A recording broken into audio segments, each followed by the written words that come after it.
On this episode, Ben covers tank mix order on the Enlist herbicides and the importance of fungicide application on wheat. How's planting coming along in your area? We talk about the percentages of crops planted in each state and why the markets are seeing a jump. A letter was written to the EPA about Dicamba. Hear what it entails. Hi, this is Joe Mershman. Welcome to Cup of Joe, episode number 40, season 2. Today we have our regulars. We have Tommy and Ben and Turk, and we are going to make this a quick one because we know it's a busy time, but we'll bring some important facts to you that you need to keep an eye on. So let's start with Ben. It was brought to my attention, or I thought it would be helpful to kind of go over the Enlist herbicide tank mix sequence. We've kind of gone over it once or twice in the show before, but as things round up here, we're going to see the Enlist system being used for 2,4-D as burn down, and then we turn around twice. We'll probably be posting these brand new Enlist beans. So you'll always start with your liquid carrier, begin with a half tank of water, and you start your agitation process. And the first thing you always do is you want to add your AMS or your other water conditioning agents. Most people use either dry or liquid AMS. Then you run with your pre-slurry water, wettable powders, compatibility agents, liquid flowables, the suspension emulsion style products, emulsifiable concentrates, and then that's when you get to your interesting point where we start to add the Enlist Duo or the Enlist 1 options. So when mixing with Enlist 1, do not pour glyphosate ammonia products or glyphosate potassium into the tank at the same time as your Enlist 1. Add products one at a time, allowing enough time for recirculation between additions of each separate product. So that's the interesting part. So what they're trying to avoid there when you're working with your Enlist 1 product is to have enough time for circulation. Otherwise, there is going to be sludge buildup when you're working with the Enlist 1 and glyphosate products. Enlist 1 is the straight goods. Straight 2,4-D choline product. Straight 2,4-D choline, okay. Yep, and that's the one that's probably the most versatile. It's got the most tank mix options. I think there's going to be a lot of it used this year because you can use many pre's with it. You're a little bit more limited when you use the pre-tank mixed Enlist Duo. So the Enlist 1 portion may be combined with Liberty or with Interline as a dual purpose, two modes of action against water hemp and some of these very tough driver weeds. Correct. Yep, you are correct. So that's the important part right there is you're going to run through that list. I'll have Alex put the tank mix sequence up for all of our listeners as they get into the spring season here. You'll finish off with your crop oil and other style of adjuvants with that, and then you're going to top off with water. So it's a very important to make sure that things get mixed correctly, because if we get them off in a bad order, the spray applicators aren't going to be very happy. You could cause some solids in that tank, right? Correct. You'll have some sludging that happens in your screens and filters and things of that sort. And that's a bad day. That's a very bad day. Okay. The other thing that I had is we have lots of wheat heading out in southern Illinois, southern Missouri, looking very good. Our Millie 7 is our earliest wheat we've ever introduced before. It's a super ultra early.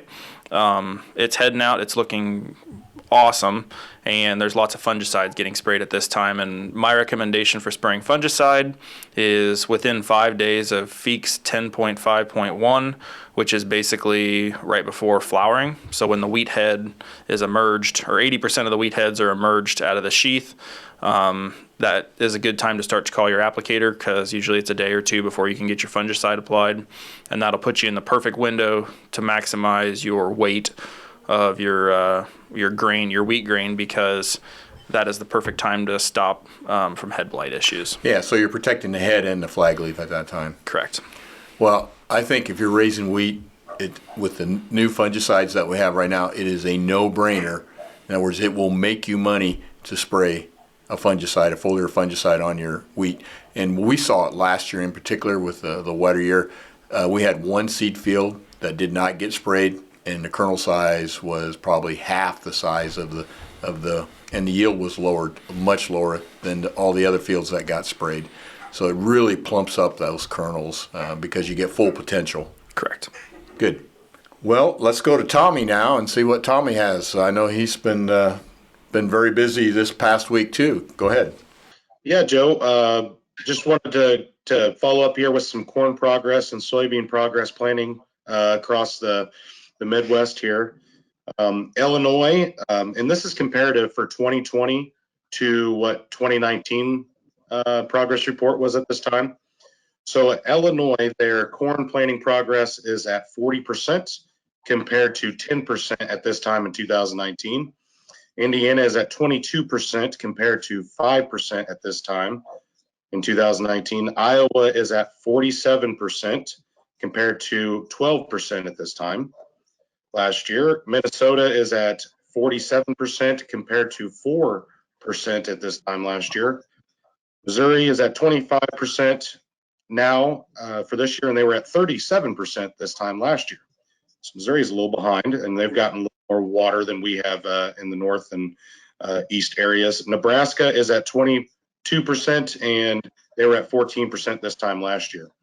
Now, soybeans for Illinois, they're at 24%, which they were at 6% this time last year. Indiana is at 17%. They were at 2% at this time last year. Iowa is at 17% planted for soybeans, and they were at 4% last year. Minnesota is 10%, and they were at 2% this time last year. Missouri is at 8% planted soybeans, and they were at 1% this time last year. And Nebraska is at 15%, and they were at 7% this time last year. With the rain possibility coming in next Monday, a little chance, and next Friday, I think the planning progresses reports are going to be pretty short up here by the next couple of weeks of being completed, especially corn. I know there's a lot of corn and soybeans that have been going in the ground. I know a lot of the northwest Iowa areas and northern Illinois areas where the conditions, even in southern Wisconsin and Minnesota, have been really going like gangbusters. And I'm sure when that report comes out next Monday of all the updates, it's going to see some pretty big jumps. Well, that's very positive compared to last year. So I know it's got to make farmers feel good to be out in the field and getting things done compared to last year's long, drawn out, terrible spring that we had. So maybe we got a little bit of positive things going for this year's crop. Absolutely. I think farmers are they take their social distancing serious, and when that means they got to be in the tractor and planting seed, then they're fine with doing that and doing their part. So fantastic. Turt, bring us up to date. Well, I agree with everything that Tommy said. It seems like in general here, eastern Iowa might be a little ahead of the numbers for the state. When you look at Iowa, I know the last couple rains that we were forecasting to get half an inch to an inch, we only got a tenth and a half a tenth. And so we're actually getting on the dry side here in eastern. I know eastern Iowa, I think, is way ahead of the numbers that Tommy's talking about for the state. But in general, I've got an oak leaf, Joe. I know if you know what that means. That means that the old timers say that when the oak leaves get to be the size of a squirrel's ear, it's time to start planting corn. And so they're just now getting to be the size of squirrel's ears. And so it's time to start planting corn. But this year, I think most people will be close to being done by the time it was time to start planting in this year. So that's just a little FYI for us old people with gray hair. So other news this week, Joe, is the kind of a big deal was the Association of American Pesticide Control Officials sent a letter to Andrew Wheeler, the head of the EPA, basically asking him to make the new registration for Dicamba that's coming up this fall that we all are anxiously awaiting to see what's going to happen. But their recommendation is that it is a pre-emergence only and no post applications of Dicamba should be allowed. And that's a pretty powerful group to make that endorsement. And so, and that's, they're really struggling right now whether to approve it at all or make it a pre-emergence. I think is, in my opinion, is kind of where we're at here and where it's coming down to. I don't know what anybody else thinks, but that's my opinion. It's kind of up in the air. We're still waiting for EU approval for flex soybeans as well, and with the coronavirus kind of delaying everything there, I think that's something to keep an eye on too. So that's kind of a big deal this week on that. Other news this week is corn exports surged this week. Corn was up a bunch thanks to Mexico, 1.36 million tons up from last week. Soybeans were up over 1 million metric tons, and that's basically China and Egypt were the big buyers there. And then Mexico bought a lot of wheat as well. So all the export markets took a big jump this year, and it's kind of reflected in our corn price, or our grain prices as well. Yeah, Turkey, the other developing aspect is, I understand our President Trump is putting a little pressure on China, to take blame for, the basically destroying the economy of the United States right now, and threatening some additional tariffs.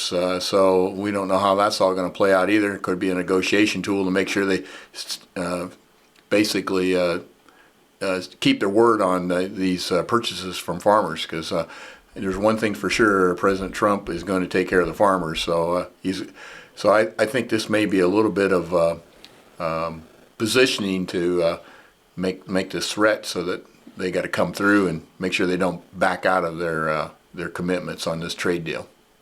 I would not want to sit down at a poker table with Donald Trump and play poker.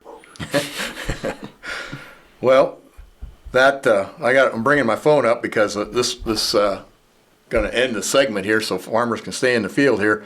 And this one here is more of a story than a corny joke. So we'll hang on here. Here we go. A man who comes to the sale every week said he went to the doctor, and the doctor said to him, "You are in good shape for being 65 years old." The man said, "Who said I'm 65 years old?" The doctor said, "Well, that's what your paperwork shows." The man said, "Well, as a matter of fact, I'm 74 years old." The doctor said, "Well, you are in extremely good shape for 74. The doctor said, "Well, how old was your dad when he died?" The man said, "Who said my dad was dead? As a matter of fact, my dad is 91 years old and just got married." And the doctor said, "Why would any 91-year-old man want to get married?" And he said, "Who said he wanted to?" Now that one might appeal to the males more than the females, but anyhow, that's the story for this week, and please be safe out there and stay healthy. We'll see you next week. Thank you.